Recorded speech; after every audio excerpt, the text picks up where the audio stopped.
because she told me that my art changed her, and she really began to see the beauty and appreciation of all vulvas, because they're all different and they're all unique in their own way.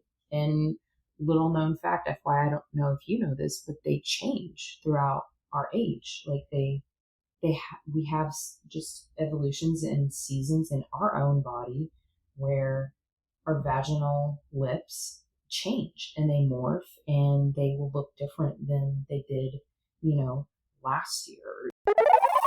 Welcome to Her Drive Podcast, a female-focused interview series with women of the world discussing their road trips to success. I'm your host, Cindy Kremblatt, a travel expert, business owner, and curious spirit with a knack for meeting fascinating women. Please join me as I hop in the passenger seat and chat with these ambitious women about what drives them, twists and turns, and those pedal to the metal moments. Let's drive.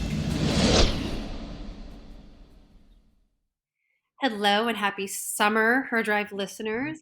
Super jazzed about today's conversation and all of the richness that is going to unfold. A few years ago, one of my wildest women friends gave me this amazing necklace, and it was so unexpected, but something that was 100% necessary, and it was a yoni emblem on a cable chain. It was a necklace, and it was this beautiful purple pussy, glitter in the center. I can't recall what the clip button was made from, but it was such a powerful statement piece, and I loved wearing it. And somehow it's disappeared, as jewelry does. But that was my introduction to really yoni art and feeling confident and comfortable and talking more openly about the power of the pussy. And today's guest, Em Femme, has some really interesting artwork that we can dive into and share. It's in alignment with the story I just told. So without any more rambling, hi, Em, how are you? Welcome. It's a pleasure to be here. I'm so happy to hear that. So can you explain a bit more about who you are and what you're doing? Yeah, of course. I make yoni art, and obviously with humble beginnings, like we get introduced to, I think the art world in general, and I had always been involved in the arts. I was raised pretty humbly, so I that was like my means to kind of keep myself busy, if you will. And I would always get in trouble. I was a troublemaker as a kid. So I'd get sent to my room and it'd be like, you're just going to be in your room. And what else is there to do in the rooms? These are like early 2000s, but to just entertain yourself by literally cutting little dolls out of paper and making up just these fabricated stories and passing hours along. So I've just been an artist from the start, but the yoni artwork for me was something that kind of came up pretty, I think, genuinely, but I think out of like a very troubled, repressed childhood. Being raised as a minority, it is a very big no-no to like not talk about your body, especially Hispanics. It is just something that you don't really talk about. It's very reserved. There's a lot of Catholics in my family. So anything outside of a conservative view is, just it has a very like negative outlook if someone in the family decides to quote unquote rebel. I remember my mother just being like, "You're the black sheep of the family. You're just, why can't you be?" And putting me in all these boxes. And I guess this is as diamonds are like forged under pressure. I was like, no, like I am totally going to go against the grain. And what's like the most liberating thing to talk about is the thing that we were told not to talk about. And it was our bodies. And I think we can dig further into it, but that was where I had my yoni origins, if you will. I was like birthed by, my mother in the womb, and now it feels like in the art world, I'm kind of like birthing more yoni artwork to kind of go and liberate, I think, a lot of people, and to begin to let ourselves like ask ourselves these questions like, how okay am I with myself? And it's a very tough question. Yeah, and I think it fluctuates hour by hour. Yeah. Oh, yeah. Like, minute by minute, I'm like, I'm emotionally unstable when I thought I was okay like 2 minutes ago. Yeah. Yes, I 100% relate to that. That's so interesting. So I can relate to being sent to my room and many times choosing to go to my room. And I always wanted to create art, but I didn't really have the right supplies. And I don't know why I never, actually, I do know why I never asked. My sister was the artist. And I just thought, oh, I can't identify as that. So it's really cool to hear that when you were in your room, that's what you were doing to occupy your time. And at what age did you realize that you were, to quote you, the black sheep of the family? Probably whenever oh man, okay. That's actually a great question, just because no one wants to, we have like childhood trauma and we're like, do we really want to go back there? Like, okay, like, I guess I will. So I think the first time, yeah, actually, the first time was getting in trouble in school, and I'll never forget it. And shout out to my fifth grade elementary teacher. She still haunts me in my dreams sometimes, because she was like, I think the catalyst for me being embarrassed in front of my whole class, because I did something. I think when you have a personality and you're trying to find your place in the world, trying to find your friends in school, you end up, seeing what sticks. And for me, it was being a class clown. And obviously, that is a very unruly thing to do. And I'm obviously not getting the attention and necessary affection that I needed at home. So, bingo, I would act out in class. So I got called out by my fifth grade elementary school teacher. And she said, I was being unruly do you remember? I don't know if you had this in your school. Do you remember head lice checks? Oh, yes. Okay, so we were doing a routine head lice check, and I was just being super.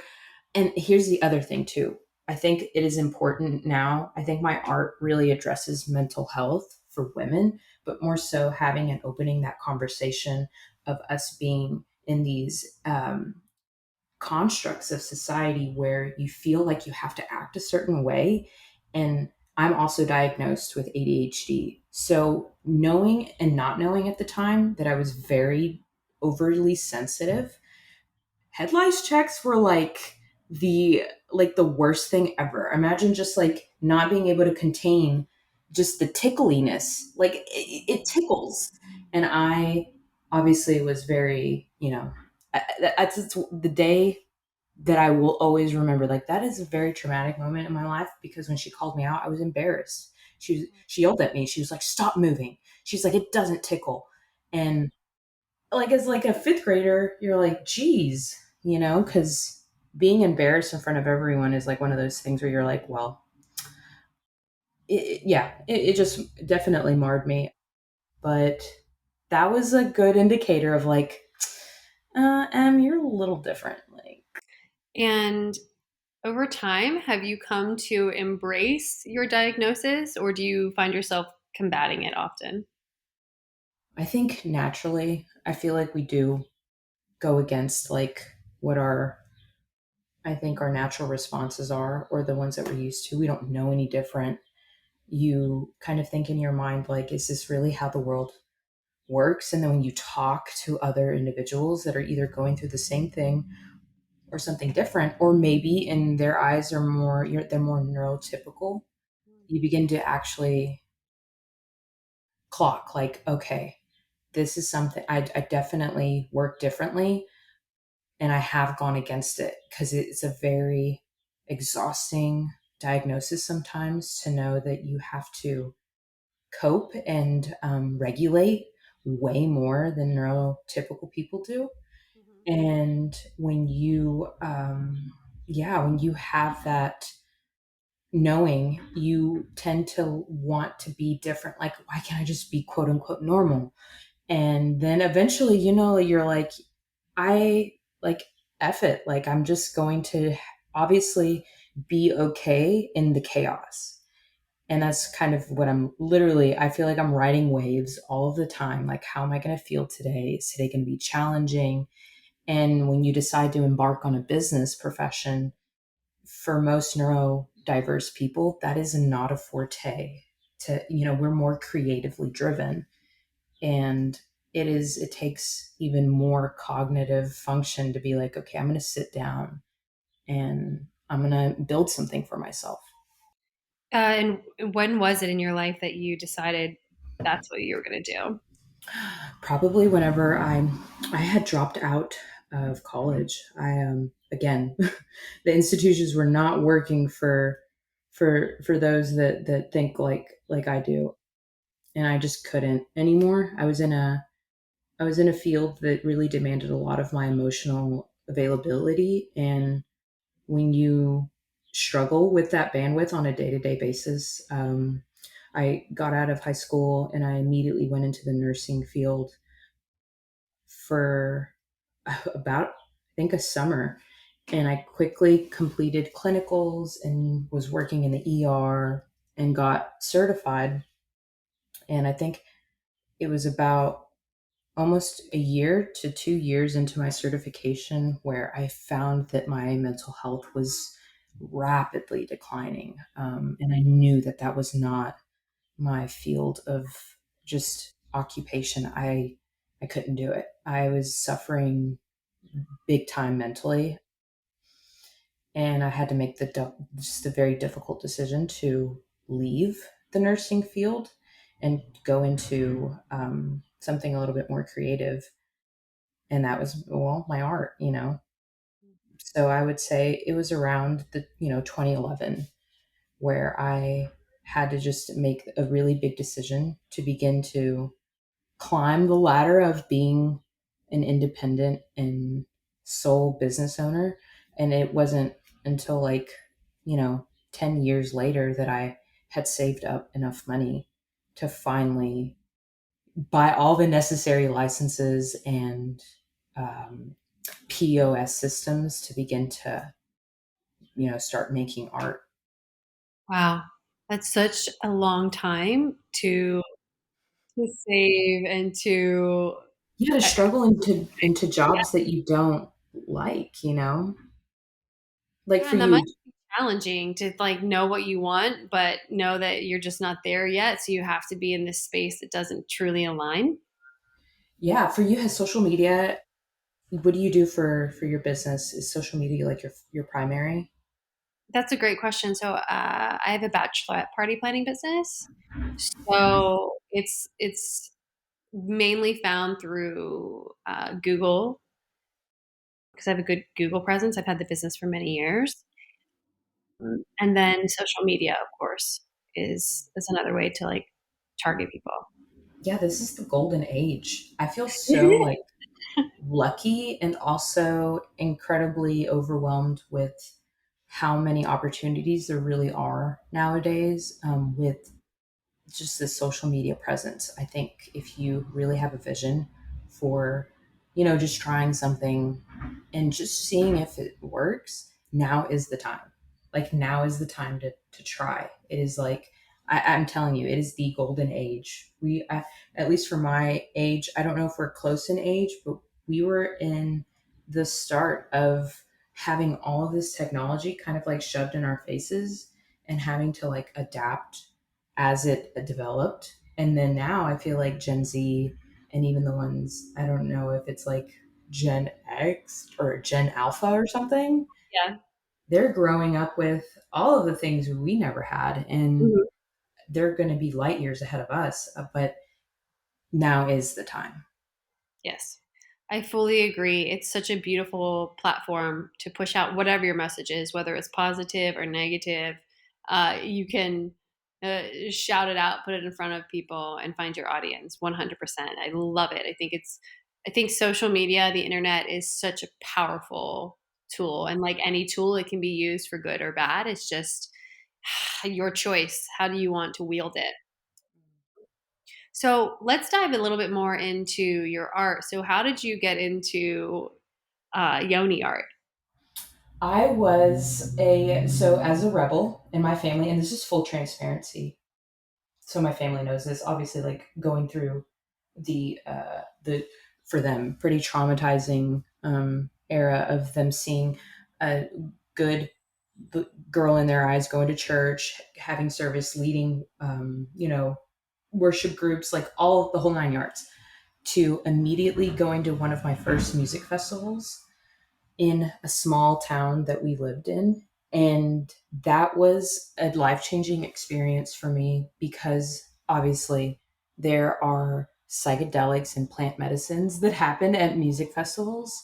And I got involved and it was a complete, now looking back at it in my like crazy early 20s, I now see why I'm like, yeah, I can see why being repressed and not allowed to express like yourself and your body, how you would go to the complete opposite end of the spectrum.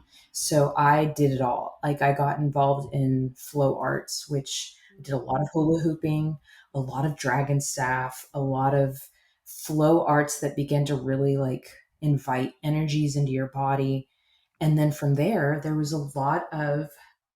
just a really big, prolific community that was involved with each other that would help each other decorate your props. It's just like customizing, your skateboard or your rollerblades. Like there's a community for everything. And when we would decorate our hula hoops, there was a bunch of there's just a bunch of scraps left over. So you would tape a 30 diameter hula hoop, you tape the circumference of it, and you'd be left over with like over 10 feet of just tape that you don't know what else to do with. And I just went on Facebook and I was like, hey, if y'all have any scraps, like send them to your girl. Like I will do something with it because I'm a hoarder. And that was like a beautiful thing to just be like, give me your scraps, do not throw them away.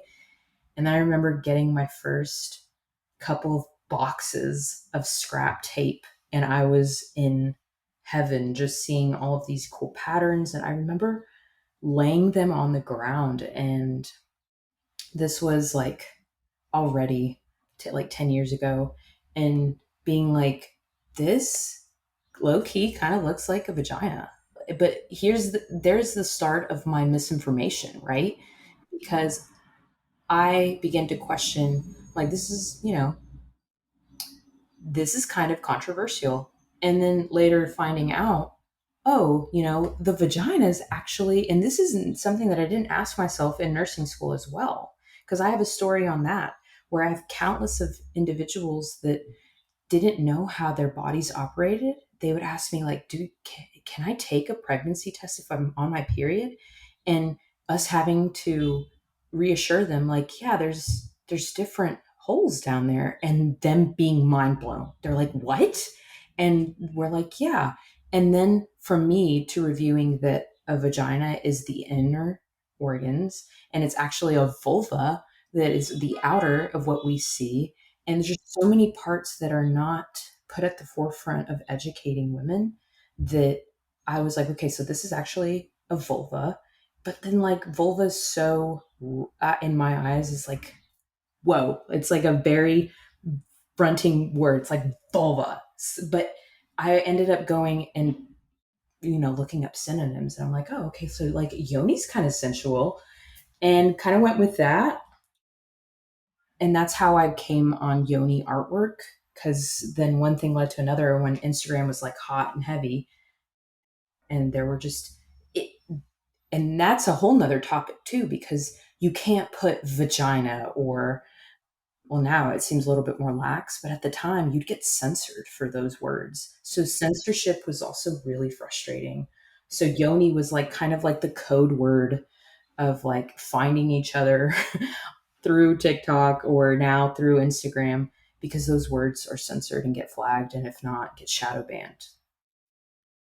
Which is so odd to me that there's some one, this we're human beings. Mm, We are animals of sorts. We watch all of these documentaries about death and murder and gore. mm, We watch animal documentaries with birthing and seeing all this the private parts, but there's this censorship of the human body, which should be the thing we're most familiar with. You know, we each have one. We should know what it entails.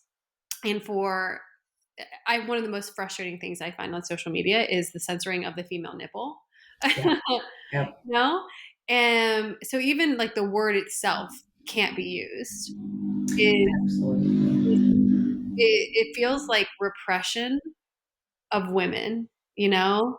Yeah, it feels like the only reason that I think, and this is not my beliefs, but this is like a societal standard that if you view a nipple, if you view the female in any kind of form, it is for the male gaze. Mm. And that is so frustrating because not all anatomy, I mean, as an artist, I do and I have drawn nude models, and that doesn't have to be sexualized. But that equation right there is like, female nudity equals sexualization is one of the most frustrating things Mhm.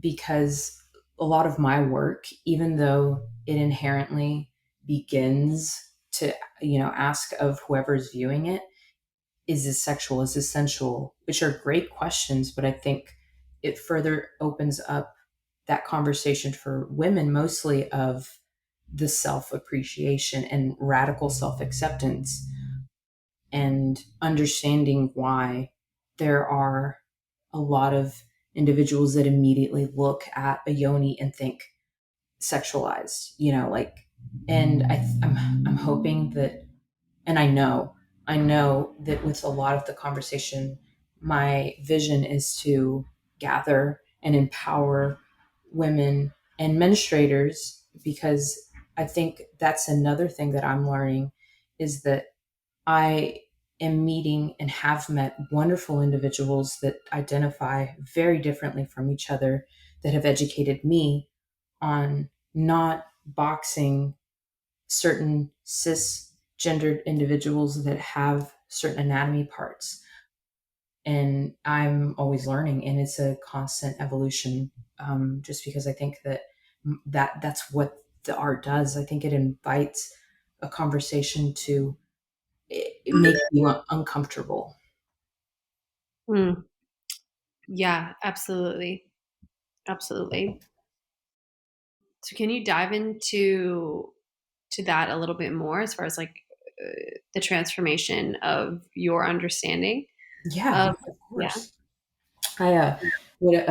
I think this was during the time where a lot of like society was kind of arguing on what pronouns, or not even pronouns, but suffixes that we should use for just words and like the etymology of it in general, which I think, and I empower myself with, saying that even though woman has like man in it, I don't necessarily like identify with that being like the overall bridge of like what I, identify as. And when I would post my artwork on social media, I would caption it, and then I would get DMs saying like, "Hey, like that's really dismissive of individuals that have, vaginas but don't identify as women."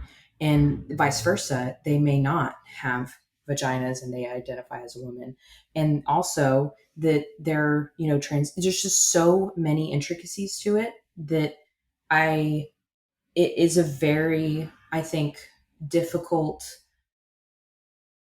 road, because you are also I'm figuring that out for myself. And when I had come across the term of menstruators, it really allowed me to see like, okay, that, if anything, seems like a very good term, that if you have a vagina, then if you may or may not have a period, but you menstruate from it.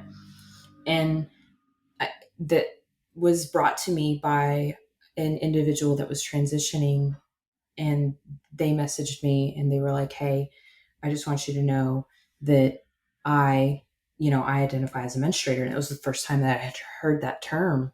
And I was like, I think that that could be, you know, like a good educating standpoint of kind of involving it. And when it helps to raise like causes and funds for menstruation efforts and period poverty, because it is a very big thing that is, it's just something that is a problem in most societies, is women and menstruators not being able to afford products to supplement their needs. And it's not even like a want. Like, I don't want a period, but I have it. And whenever I need, and I might not be financially available to supply myself with like enough product, it can be very, just feel like disempowering. Like you feel almost like a burden to society that you can't at least supply yourself with enough. So it's been also a very, just a wonderful thing to be able to pair up with funds and nonprofit organizations that do advocate for period poverty and for menstruation equity. And that was something that was literally opened up to me because of my art. And I would have never thought, like, to me, it was more of a self exploration, but now it's like, oh, wow, like you're doing really great efforts, not only for yourself, but for others. Oh, that's so interesting. I before this conversation, I don't know that I've ever heard the term menstruators, which I think that's a great term. It creates a little bit of clarity in this time of deep confusion for everyone. Yeah, I think just when again, I think it's ever evolving, and I'm hoping that at least for me, the respect that I will have for any individual that approaches me and that I make a connection with is at least respecting what they want to identify as. For me personally, I identify as a woman, and that to me is empowering. And until I have connections with other individuals that say like, "Hey, please address me as this," I will always respect that. And that to me has been the default of knowing that like you can't please everybody with how they are evolving on their journey, but you can respect them. And that to me Mhm. is just has been a foolproof method of like not, you know, just, treading lightly, because it is a very, it's a, I feel like we're in the age of figuring things out. It is the winter, actually. I was reading a book, and we are in the period, because history like repeats itself. We are in what they call the seasonal period of winter, where there's a lot of chaos and turmoil internally, but also like externally on a very like worldly level. I don't know if you've noticed coming out of COVID. Mm. I would agree with that belief that this is where we are, and I'm very excited for spring. Yeah, that like the period of growth. Yeah. What's this book that you're reading? So the like I just started it. I'm actually reading two, which I'm gonna go back because I tandem back and forth with Word Slut. Have you heard of Word Slut? Yeah. So I'm reading that currently, and then this one, the history one, was literally it's more, it's philosophic, and I'm not very good with philosophy, but the excerpt of it, I think it's, I don't want to say it's the Four Seasons. It sounds similar to a book that I've been told about where it talks about it's focusing on generations. There's Yes, four types of people or that four types book. of generations, and they just repeat themselves. Um, That book. so I'm wondering, I can't remember the name of it, but anyway, for listeners, I'm sure with a Google search you'll be able to find it. Yeah, that's super interesting. So with your artwork, is there a way that it has transformed over time and like moved into different mediums? Absolutely. Yeah. The I still have my vinyl tapes. Like I absolutely have boxes, and I haven't thrown them away, and I will use them in artistic pieces. But I've evolved to a more I used to be so chaotic as a kid that I think now I'm going to the complete opposite end of the spectrum. Notice a trend of going the complete opposite end where I've now really involved myself in plaster and um, making really large vulva pieces that resemble and kind of represent nature forms and just very natural forms like stone and floral elements, just the very wavy elements. And that is, I place that blame on going to Japan because when you go to Japan, you are changed in my eyes because they see everything so poetically, and that also involves like interior design and just they just do everything just so beautifully. They're Agree. It's like it's, organic in a sense, it's and like exactly there's like this. I don't know the term for it, but they have a term for like the beauty in the imperfection, the even though wabi sabi. okay. But then also when you look at a lot of things in Japan, it's like this is actually perfect. Even when it's not perfect, it's perfect. So I'm working now with like very large plasters, just trying to the bigger the better for me, and I'm this is probably I think the most mature that I've felt my work kind of evolve into because I love the sparkly. There's facets of our personalities that like to play into all of it. I'm so many different types of individuals. Like each day in my mind, I may be the same person, but like maybe I want to lean into like my more sparkly side. But now I'm in my very like minimal, um, just that having that a form be the thing that you recognize and then that form be very like vagina looking, I guess, but also seeing how it relates to nature. Like nature is super sensual in that it mimics some of the same forms that like a yoni does. And that to me, I'm like, that is, if anything, like the most, like if Mother Nature is supporting us, like why can't we, support ourselves? Yeah, absolutely. And how do you see your work continuing to connect and expand and educate? What's the connection there? I won't ever forget a childhood friend that became a mother of two. And she had reached out to me on Instagram. And because I was posting my artwork and now kind of, evolving, going through a transition phase.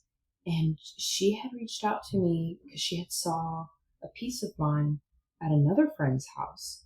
And they had just mentioned how they went through a really rough healing procedure where when it created an incision to basically birth her baby boy, they ended up taking most of her right vaginal lip, her labia, to the point to where she had to get like I think it was like 17 stitches all the way back to like her butthole. It was pretty graphic, but she felt so just kind of mutilated to for lack of a better term. She felt very like yeah, she just felt very different and in the healing process of already like being a mother, but then them just completely accidentally taking that much of a lip down there.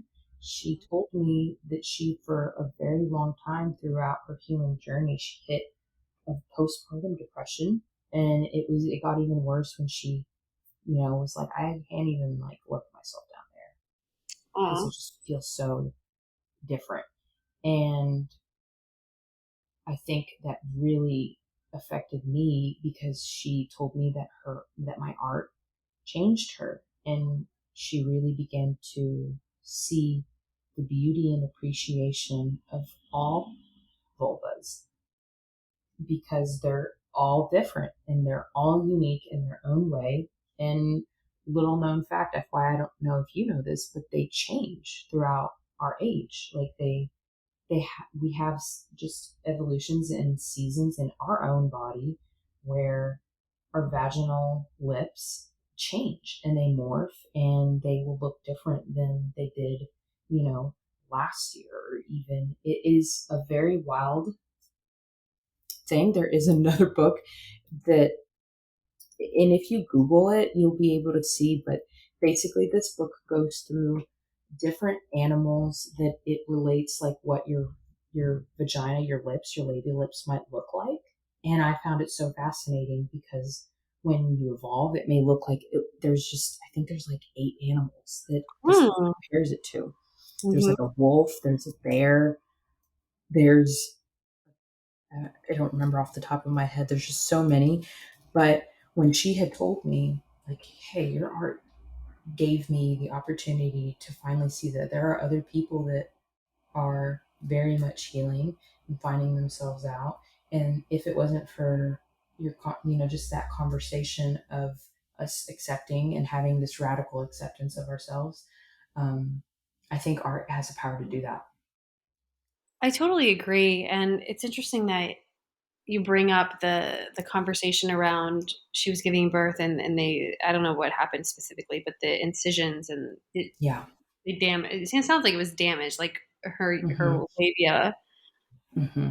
was damaged. And there's this woman that I have been following for a while. Her name's Jessica Ann Pinn, and her story is interesting in that I don't even think that she had had sex yet, and she was I believe in high school, like a teenager or just out of high school. And her surgeon told, or her doctor told her that she had oh my God, what is the word? Hypertrophy of the minora, the labia minora, and that was uncommon, unsightly, and she should have surgery. So she Wow. trusted her doctor, and they said that they were just going to remove a bit of the skin, and then she would be fine. It'd be really simple surgery. They ended up like damaging her clitoris, like cutting everything away, Oh and now no. she has no clitoral sensation at all.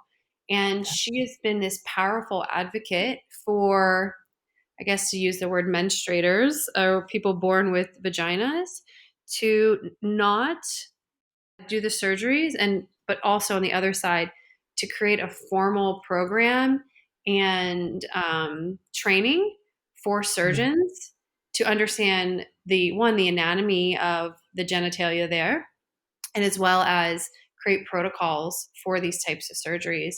And in watching her story and these other women that she feature and this education that she provides, I have found this great sense of acceptance of like the evolution of my downstairs mix up, you know? And, there's, I love looking at pussy art because it shows this beautiful diversity in that flower.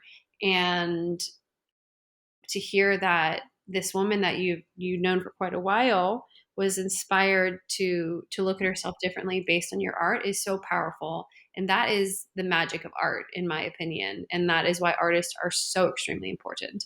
Oh, absolutely. So I found the book. The book is The Sexual Practices, and I'm going to butcher this, but it is Kudoshka. It's Quoudoushka,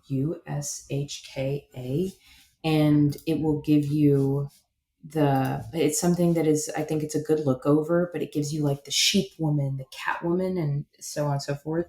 But it offers a path for us to repair emotional wounds and sexual insecurities by discovering that we have these seasons of just expression in our bodies and that our bodies will naturally tell us, you know, and it ends up kind of for me became a journey of talking about it. I think even whenever I started creating art, my family, because we were talking earlier about how I was raised pretty religiously, knowing that my family had an understanding. I think I'll never forget the first time that I created one of my first yoni pieces.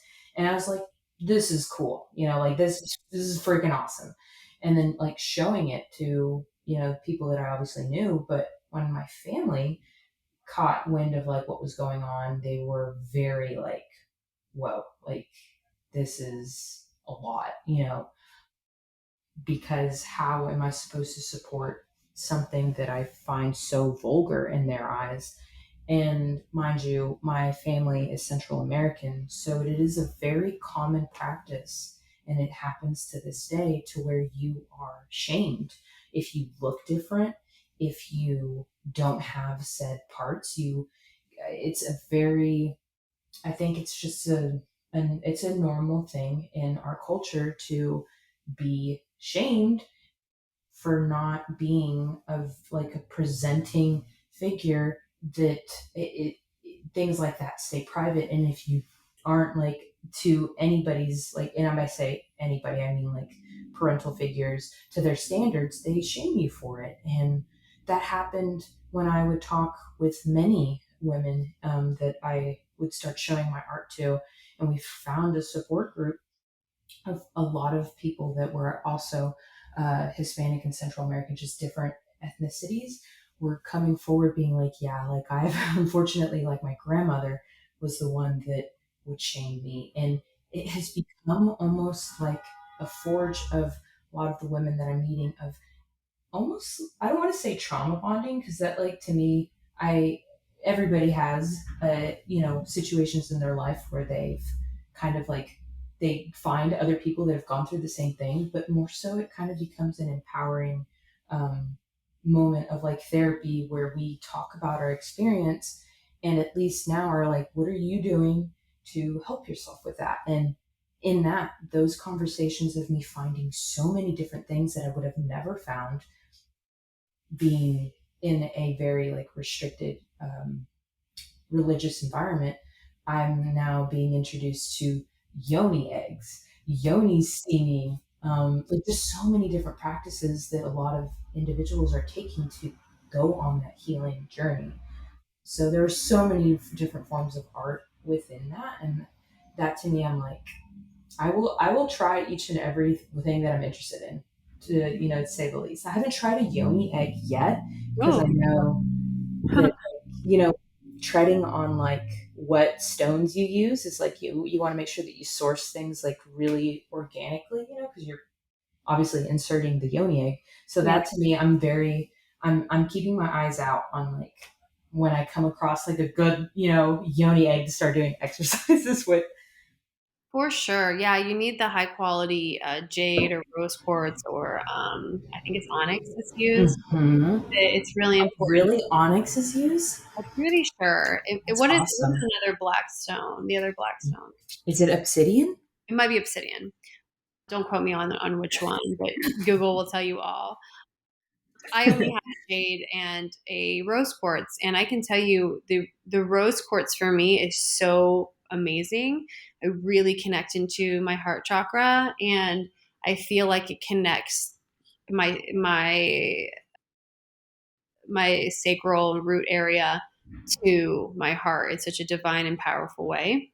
Did you what Mm, size did you start with? Do you feel like you started on like a bigger size, or did you just like dive into like a nice like medium or Mine are both medium, and I've never changed sizes because I don't utilize them to like wear them around all day. I bless them and utilize them for meditation practices, and okay. then like take them out. I've tried to let me wear it around all day, but it just doesn't work for me. But everyone Yeah. has their own way, and you'll find what works best for you through experimentation and recalibrating Mm. with each experience. So, what would you say, or what do you say to women that come to you and they're looking to heal and reconnect with themselves? I have first and foremost always operated in a very visual, like a visual media. So my forte will always be support in like letting them, it kind of let me know what they feel when they look at my art. In terms of like when we have conversations on, I'm feeling a little bit more repressed in my yoni, and I kind of want to experience more sexual pleasure. I have been so blessed by the community and connection and the just a fantastical nature of the internet, where I have been connected with menstruation coaches, tantra coaches, Mhm. so many different individuals practicing, that I am able to direct them. So it's just like this internetwork of like, you know, this person can help you do this, and support all around. And because they'll, forward me people, they'll be like, hey, I thought you might be interested in hearing this, sex tantra coach talk about, or I might forward you to this individual who's does yoni steaming and she's coming to your area. And we like look out for each other. And I think that connection of having that network and community is I just think this like the payoff. For sure. And you said something so key a little bit earlier is that you will try anything that you're curious about. I Mm, fully align with that.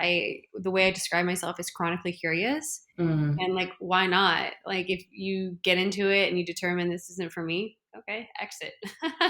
exactly. No big deal. But typically, you're curious about these things for a reason, and they always you just tug on that thread and tug on that thread, and it just always leads you down this golden road of magic for Oh sure. yeah. I really, because I do identify with having like ADHD. I don't want to say that it completely dominates like my personality, even though that it is like a very presenting factor. I, however, don't want to, make it seem like that's like the only thing I have to offer is that understanding. So when I involved myself with trying to supplement, like, how do I give myself the chance to heal without going a traditional route that people tell you to medicate yourself via, like, you know, Adderall or different pharmaceuticals? I chose for myself personally to explore things more naturally.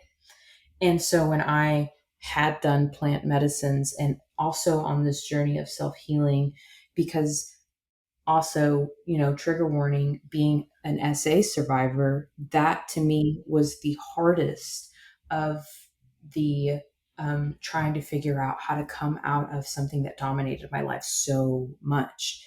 And whenever I allowed myself a more connecting relationship, because to me plant medicines is a relationship that you develop with actually, having that journey, when you if you decide that for yourself, that I was primarily going to use it for healing, that emotional trauma.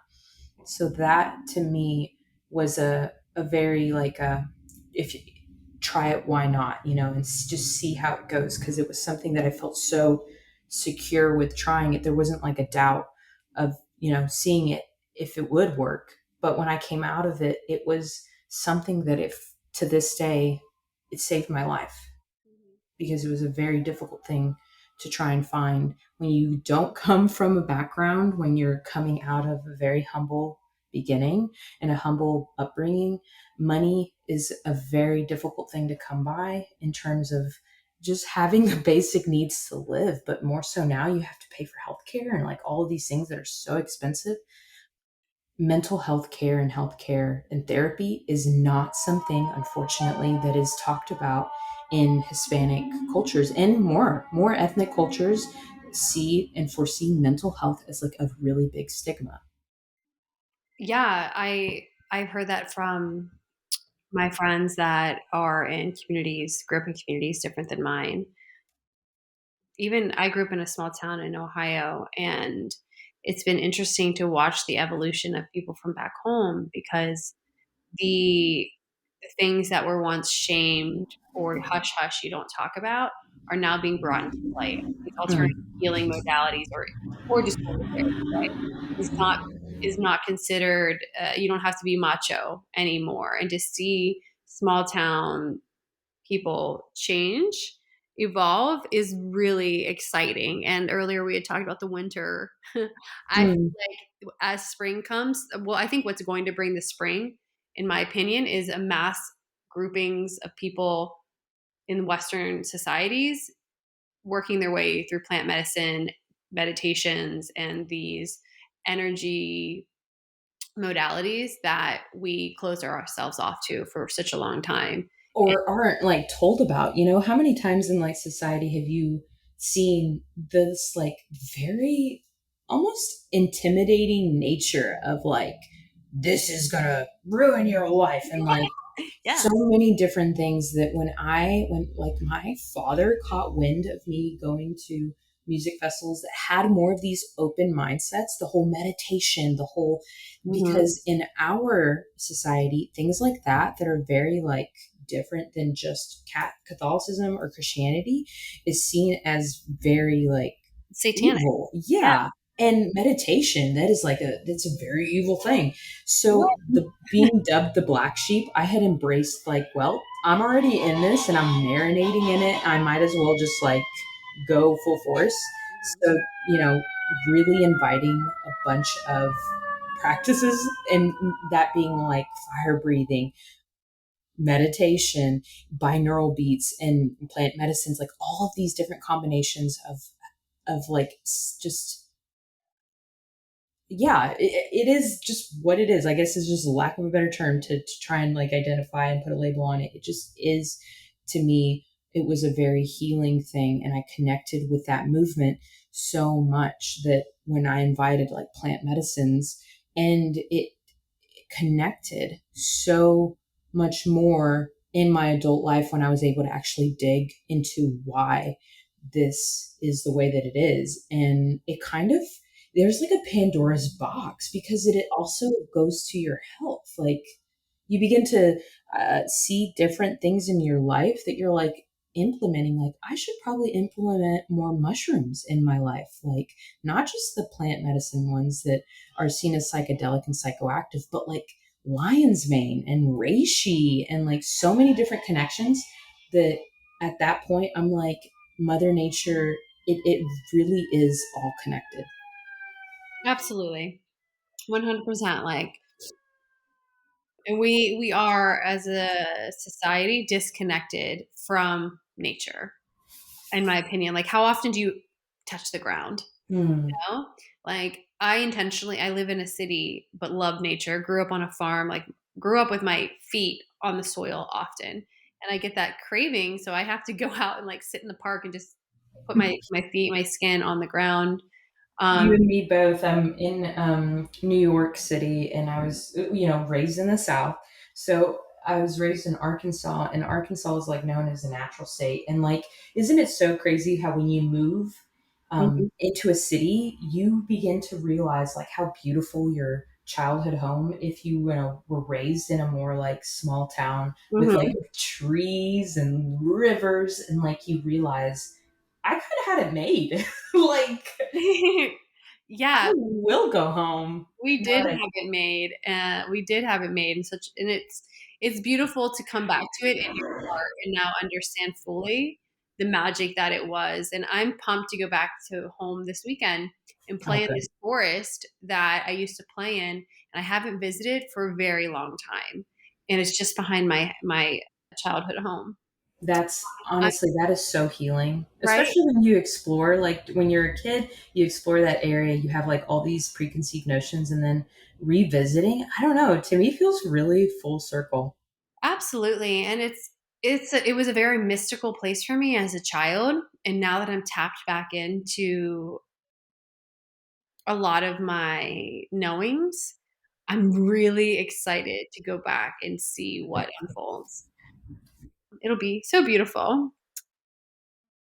But anyway, do you have any words of advice if you could go back in time and give some words to a younger you? What age would you be and what would you say? This question to me, you know how individuals are like, would you go back in time to with the mindset that you have now and go and like relive your childhood? And this also, the question you asked resonates in a way where like it's a very anxiety inducing thought to try and revisit a lot. But I have now been very comfortable with embracing, because that to me is an indicator of where I could use some healing. And to me, the advice that I would give my younger self is to just understand that the feelings that you have are valid. It does not matter if I'm feeling incredibly enraged in the moment, if I feel happy and joyful. Every feeling that you have is Mm-hmm. valid. Mm-hmm. And I was raised in an environment where I was always supposed to act a certain way, that I was not allowed my expression of feelings. And that leads to a lot of repressive behaviors in your later years that I had to go through my adulthood, like, oh, I'm triggered or I'm offended, that I had to recognize, like, this offense is coming from a place where I maybe didn't feel accepted as a kid. And now I'm telling my younger self, like, everything that you're feeling, like, I see you. And I think one of the things, I did this exercise, and it was actually, if you are on YouTube and you Google the exercise that has this like meditative, like visiting your child self, like on Oprah back in the 90s, where they take the audience through going and visiting where you were. And for me, it was in fifth grade where it all started that I really embraced going and telling my child self, like, it's okay to come home. Like, you're Mm-hmm. coming home with me. You can pack your stuff. You have a safe place with me. And I think the hardest thing, and even now, like, I get really emotional thinking that, like, if you are that individual in your family that is like the strong individual, the sibling that takes care of everybody, the nurturer. I was that. And I neglected myself in the process. That I think when I told myself and visited myself, like, hey, it's okay to come home with me, like, there's a home with me, I immediately started to feel like, but what about my brother and sister? Like, what about them? Are they going to be okay? And that is a very difficult thing to just say, like, hey, they're going to be fine. Like, it's time for you to come, like, with me, and you'll be safe here.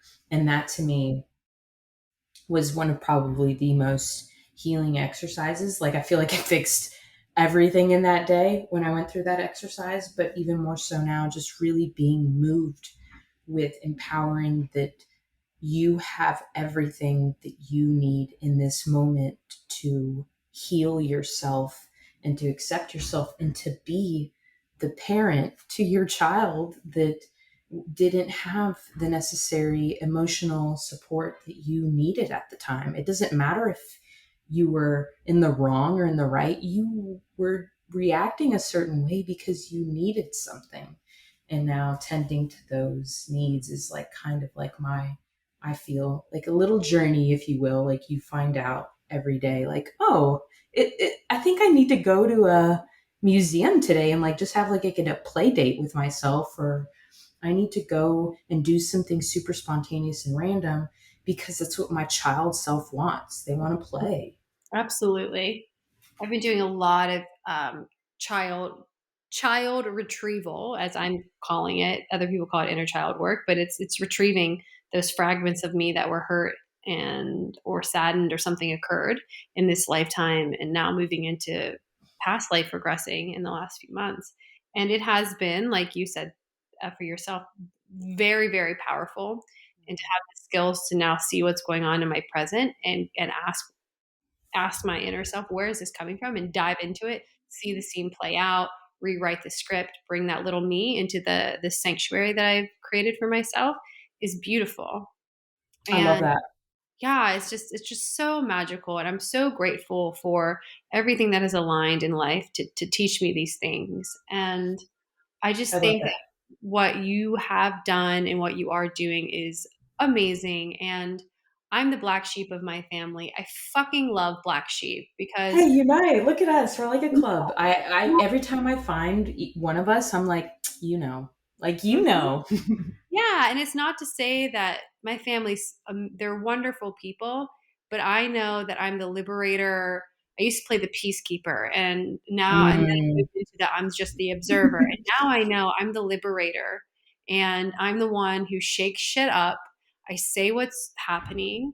I don't shy away from the truth of me, and I provide permission to my siblings to think more, my family to think more about what they want Mm. and fucking go for it, and to know that they're safe. And I'm so excited to go home and see them this weekend That is, because I I want to see how the agree. dynamic has shifted just in 6 months. And as you know, as you change yourself, many times the people around you just can't help but shift a little bit. Oh, I know the confidence that I think I was supplementing like my loudness as a kid to be like overly like, I was protecting myself.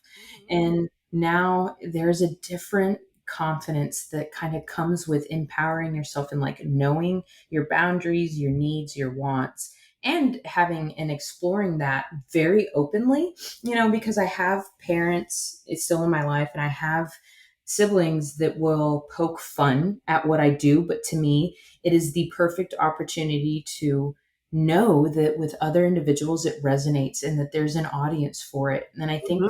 that's that fire that's kind of like, well, I'll, prove y'all, that there is a conversation to be had here, that when you come with that confidence, it, I love seeing it like just a light up, I guess, in my nephews and nieces' eyes to know that I'm definitely the weird one in the family, but I'm also the one that has crossed borders and has been in territories that have given myself a chance to just feel that I think the most that we can in this life, and that's creative freedom. Mm, magical.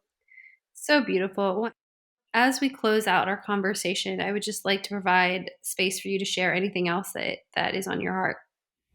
I I just thank you just for the time, and it reminds me, and it kind of gives me a chance that I am always going to be incredibly grateful to have an artistic, expression, and that it doesn't take, I think if anybody gets a chance to listen and be like, well, like, what can I do to empower myself? And I think that we have the abundant, like, nature to be creative in any which way. And I think you should allow yourself to mess up and fuck up and make mistakes when you decide, I think I want to try something creative, even if it's drawing, writing, singing, cooking, anything that you create, I think is a chance for your child self to come out and play. And I think that's, if anything, the beginning steps of a healing process of just accepting yourself and just inviting things that feel foreign, and giving yourself a chance. Like, if that's a little strange, at least asking why, why don't I like it, or why does it make me uncomfortable? Because you'll find very quickly that in the fears and doubts, you end up just it's not the end of the world, when you go on the other side and you're like, actually that was not so bad. I think that just opens doors to more opportunities. So thank you for reminding me. I'm like, I think I need to go, like, write a poem today, or go and work on some more pieces. I actually do need to go to the art store, so that just it leaves me on a very good high. Mm. Well, you are so welcome. And I'm just so honored to have had this time with you. And for the folks who want to find your work, can you please let them know where to find you on social and your website? Yeah. You can find me on TikTok and Instagram. I usually go by Em Bergie, Em Femme, either two. And then my website, emfemme.com. And those are my playgrounds. Mm-hmm. I love that. It's such a good way to play the digital playground. Yep. Well, thank you so much for chatting with me today. I cannot wait to observe the evolution of your life moving forward and have a beautiful rest of the day. That's so sweet. Thank you, Cynthia. Mm-hmm. Thanks for listening to Her Drive with Cindy Cramblett. If you want to know more about today's guest or know a fascinating woman you'd love for me to interview, please see the show notes, visit Instagram or her-drive.com. And please, please, please, if you love the show, leave a review on iTunes. Thanks for riding along, and subscribe to join our next woman and her drive to success.